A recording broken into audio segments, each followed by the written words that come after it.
청년은 그쯤에서 몇 차례 고개를 저었다. 죄송합니다. 제가 너무 시간을 끄는 것 같군요. 이야기를 짧게 줄이겠습니다. 한마디로 말해 도카이 선생님은 거식증 비슷한 것에 걸리신 거예요. 음식을 거의 먹지 않고 물만으로 생명을 유지하셨어요.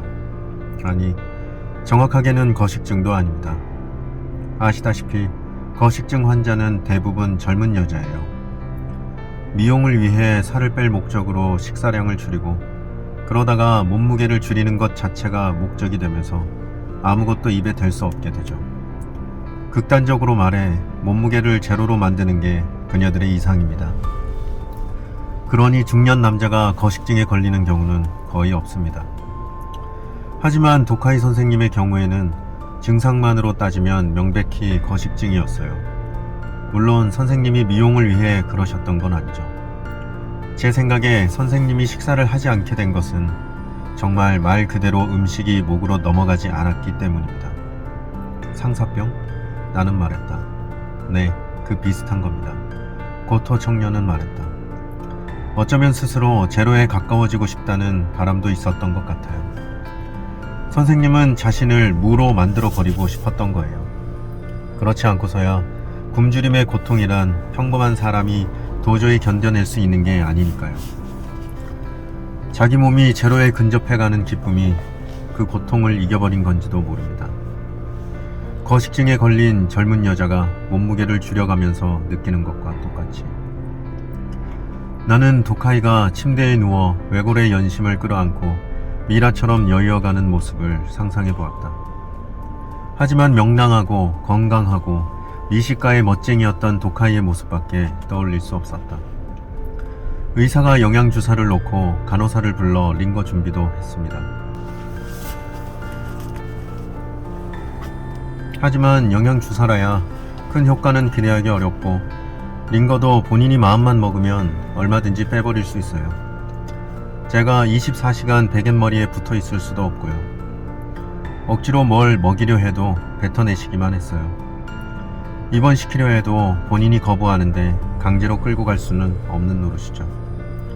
그때 이미 도카이 선생님은 살아갈 의지를 내던지고 자신을 한없이 제로에 근접시키려 마음먹고 계셨어요. 주위에서 무슨 짓을 한들 아무리 영양주사를 놓는다 한들 그 흐름을 막을 수는 없습니다. 굶주림이 그분의 몸을 파먹는 모습을 그저 손 놓고 바라보는 수밖에 없었어요. 가슴 아픈 나날이었습니다. 뭐라도 해야 되는데 현실적으로 아무것도 할 수가 없어요.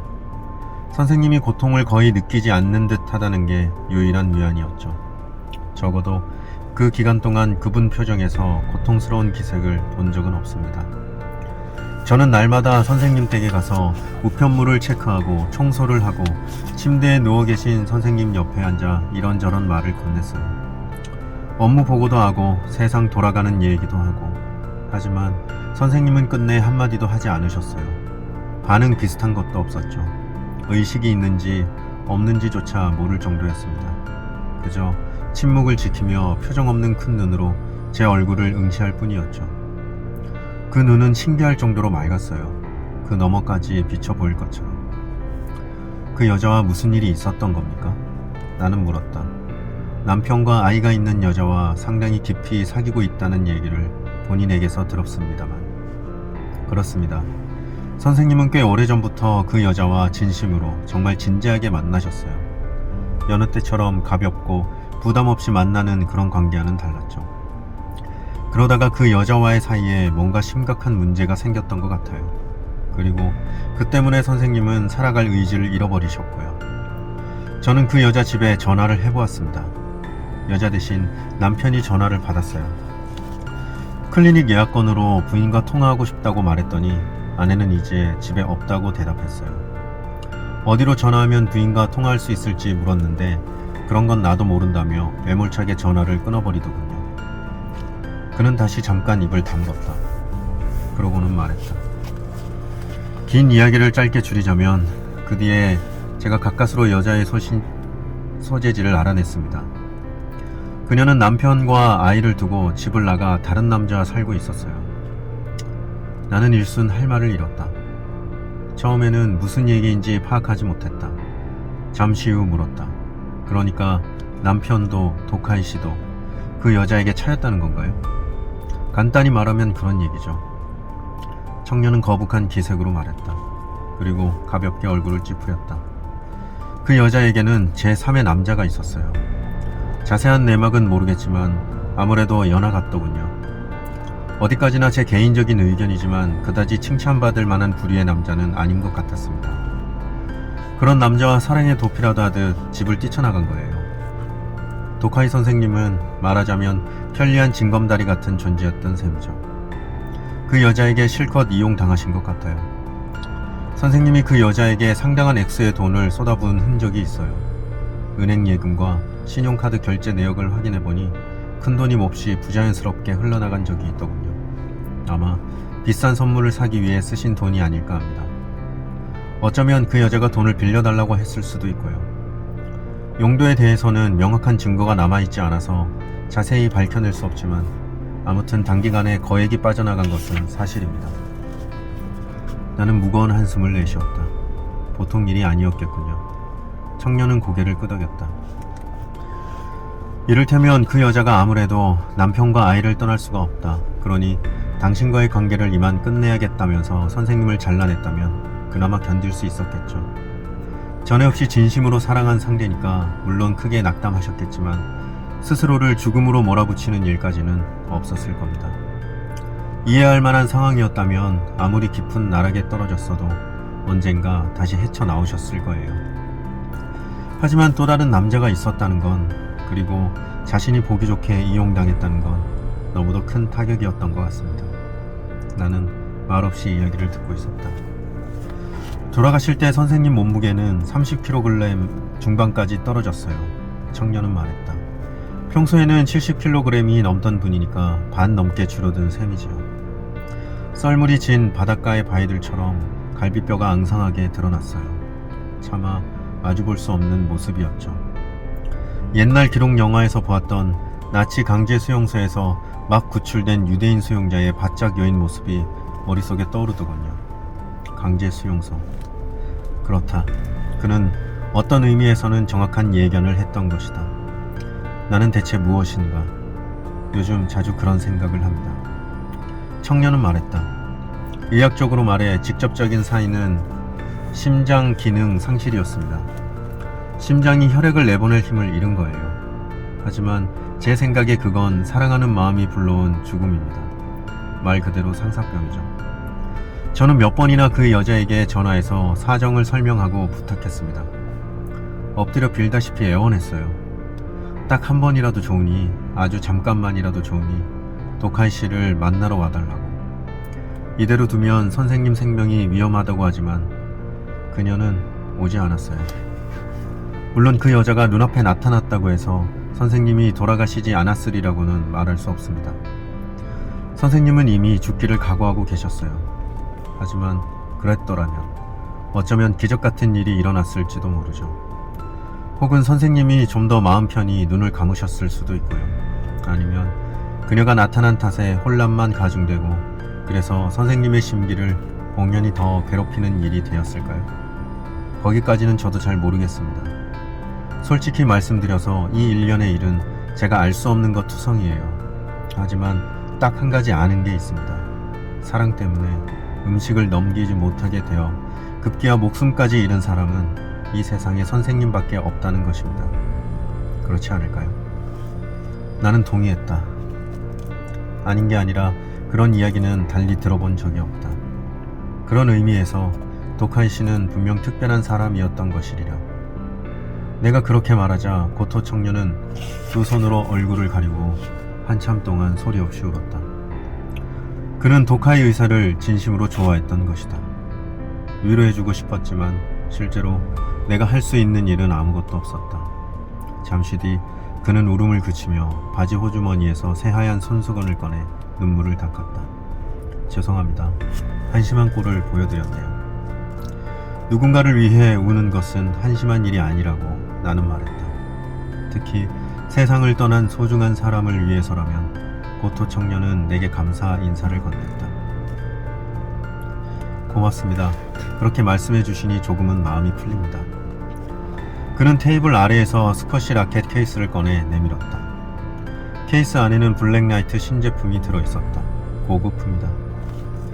도카이 선생님이 이걸 전해드리라고 하셨어요. 통신 판매로 예약 주문을 했는데 물건이 도착했을 때는 이미 스쿼시를 할 만한 기력이 없으셨습니다. 다니무라 씨께 꼭 전해드리라고 하셨습니다. 선생님은 임종 얼마 전에 갑자기 일시적으로 의식을 되찾은 것처럼 몇 가지 필요한 일들에 대해 제게 말씀을 남기셨어요. 이 라켓도 그중 하나입니다. 괜찮다면 부디 받아주십시오. 나는 고맙다고 말하고 라켓을 받았다. 그리고 클리닉은 어떻게 되었느냐고 물었다. 일단 휴업 중이지만 조만간 문을 닫거나 아니면 내부 설비와 함께 매각할 것 같습니다. 그는 말했다. 저는 물론 사무적인 인계 업무 때문에 한동안 그쪽 일을 도와드리겠지만 그 다음은 아직 정해진 게 없습니다. 저도 마음의 정리가 좀 필요해서요. 지금은 제대로 뭔가를 할 수 없는 상태입니다. 그 청년이 충격에서 벗어나 앞으로의 인생을 잘 살아주기를 나는 빌었다. 헤어지는 참에 그는 말했다. 다니무라 씨, 염치 없는 얘기지만 한 가지 부탁드릴 게 있습니다. 부디 도카이 선생님을 오래도록 기억해 주십시오. 선생님은 한없이 순수한 마음을 가진 분이었습니다. 그리고 제 생각에 저희가 고인에게 해줄 수 있는 일이라고는 조금이라도 오래 그 사람을 기억해 주는 것 뿐이에요. 하지만 그건 말처럼 쉬운 일이 아니죠. 아무에게나 부탁할 수 있는 일이 아닙니다. 맞는 얘기라고 나는 말했다. 죽은 누군가를 오래도록 기억하는 것은 사람들의 생각만큼 쉬운 일이 아니다. 가능한 한 그를 떠올리도록 노력하겠다. 나는 그렇게 약속했다. 도카이 의사의 마음이 정말로 한없이 순수했는지 어떤지는 내가 판단하기 어려운 부분이지만 그가 어떤 의미에서 일반적이지 않은 인물이었던 건 분명하니 기억해둘 의미는 있을 것이다. 그리고 우리는 악수를 하고 헤어졌다. 그런 연유로 말하자면 도카이 의사를 잊지 않기 위해 나는 이 글을 쓰고 있다. 글로 남겨두는 것이 내게는 무엇인가를 잊지 않기 위한 가장 유효한 수단이기 때문이다. 관련된 사람들에게 피해를 줄 우려가 있어서 이름이나 장소는 조금 바꿨지만 사건 자체는 대부분 실제로 있었던 일이다. 고토 청년이 어디선가 이 글을 읽어주었으면 하는 마음이다. 도카이 의사에 관해 또 한 가지 또렷하게 기억하는 것이 있다. 무슨 얘기 끝에 그런 말이 나왔는지는 잘 생각나지 않지만 그는 언젠가 나에게 여자 전반에 대한 한 가지 견해를 밝혔다. 모든 여자는 거짓말을 하기 위한 특별한 독립기관을 태생적으로 갖추고 있다는 것이 도카이의 개인적인 의견이었다. 어떤 거짓말을 언제 어떻게 하느냐는 사람에 따라 조금씩 다르다. 하지만 모든 여자는 어느 시점에 반드시, 그것도 중요한 일로 거짓말을 한다. 중요하지 않은 일로도 물론 거짓말을 하지만 그건 제쳐두고 아무튼 가장 중요한 대목에서 거짓말을 서슴지 않는다. 그리고 그런 때 대부분의 여자들은 얼굴빛 하나, 목소리 하나 바뀌지 않는다. 왜냐하면 그건 그녀가 아니라 그녀의 몸의 독립기관이 제멋대로 저지르는 일이기 때문이다. 그래서 거짓말을 했다는 이유로 그녀들의 아름다운 양심이 상처받거나 그녀들의 평안한 잠이 방해받거나 하는 일은 일어나지 않는다. 그로서는 드물게 단호한 말투였기 때문에 그때 상황은 아직도 똑똑히 기억하고 있다. 나도 도카이 씨의 그 의견에는 기본적으로 찬성할 수밖에 없지만 거기에 담긴 구체적인 뉘앙스는 얼마간 다를지도 모른다.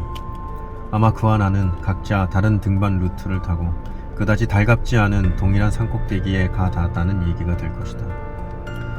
그는 죽음을 목전에 두고 자신의 견해가 틀리지 않았다는 사실을 조금의 기쁨도 없이 확인했을 게 틀림없다. 말할 것도 없지만 나는 도카이 의사를 매우 딱하게 생각한다. 그의 죽음을 진심으로 애도한다. 곡기를 끊고 굶주림에 허덕이며 죽어간다는 것은 상당한 각오가 따르는 일이었으리라. 육체적으로나 정신적으로나 그 고통은 짐작하고도 남음이 있다. 하지만 동시에 자신의 존재가 한없이 제로에 가까워지기를 희구할 만큼 한 여자를 깊이 사랑할 수 있었다는 것은 어떤 의미에서는 부럽게 느껴지기도 한다. 마음만 먹었다면 그는 이전처럼 기교적인 인생을 이어가다 세상을 떠날 수도 있었다. 동시에 몇 명의 여자들을 부담 없이 만나고 향기 그윽한 피노누아 잔을 기울이고 거실에 그랜드 피아노로 마이웨이를 연주하고 도시한 귀퉁이에서 달콤한 정서를 즐기며 살아갈 수도 있었다. 그런데도 그는 음식을 넘기지도 못할 만큼 통절한 사랑에 빠져 완전히 새로운 세계에 발을 들이밀었고 지금까지 본 적 없는 광경을 목도했고 그 결과 스스로를 죽음으로 내몰았다. 고토 청년의 말을 빌리자면 무의에 근접시킨 것이다. 어느 쪽의 인생이 그에게 진정한 행복이었을지 혹은 진짜였는지 나는 판단할 수 없다. 그해 9월부터 11월에 걸쳐 도카이 의사가 더듬어간 운명은 고토 청년에게 그랬던 것과 마찬가지로 내게도 역시 알 수 없는 것 투성이다. 나는 아직 스쿼시를 계속하고 있지만 도카이가 사망한 뒤 집을 이사하기도 해서 스포츠 센터를 옮겼다. 새로 다니는 곳에서는 대부분 전속 파트너를 상대로 연습한다. 비용은 좀 들지만 그러는 게 어찌 보면 마음 편하다. 도카이 의사에게서 받은 라켓은 거의 쓰지 않는다. 나에게는 좀 가벼운 라켓이라는 이유도 있다. 그리고 그 가벼움이 손에 느껴지면 여유대로 여유어버린 그의 몸이 머릿속에 떠오르고 만다. 그녀의 마음이 움직이면 내 마음도 따라서 당겨집니다. 로프로 이어진 두 척의 보트처럼. 줄을 끊으려 해도 그걸 끊어낼 칼 같은 것은 어디에도 없어요. 그는 잘못된 보트에 이어졌던 거라고 우리는 뒤늦게 생각한다. 하지만 그렇게 간단히 단언할 수 있을까? 생각컨대 그 여자가 아마도 독립적인 기관을 사용해 거짓말을 했던 것과 마찬가지로, 물론 의미는 얼마간 다르겠지만 도카이 의사 또한 독립적인 기관을 사용해 사랑을 했던 것이다. 그것은 본인의 의지로는 어떻게도 할 수 없는 타율적인 작용이었다. 제3자가 나중에야 뭘 좀 아는 척 왈가왈부하고 잠옷 서글프게 고개를 내젓는 것은 아주 쉬운 일이다. 하지만 우리의 인생을 저 높은 곳으로 끌어올리고 나락으로 떨어뜨리고 마음을 뒤흔들고 아름다운 환상을 보여주고 때로는 죽음에까지 몰아붙이는 그런 기관의 개입이 없다면 우리 인생은 분명 몹시 퉁명스러운 것이 될 것이다. 혹은 단순한 기교의 나열로 끝나버릴 것이다. 스스로 선택한 죽음의 순간에 도카이가 무엇을 생각하고 무엇을 깨달았을지 물론 알 도리는 없다. 하지만 그 깊은 고뇌와 고통 속에서도 비록 일시적일지라도 나에게 새 스쿼시 라켓을 전해달라는 말을 남길 만한 의식은 되찾았던 것 같다. 어쩌면 그는 거기에 어떤 메시지를 담았는지도 모른다. 자신이 무엇인지, 죽음을 앞둔 그에게는 그 답 비슷한 것이 조금은 보였는지도 모른다. 그리고 도카이 의사는 그것을 내게 전하고 싶었는지도 모른다. 그런 생각이 든다.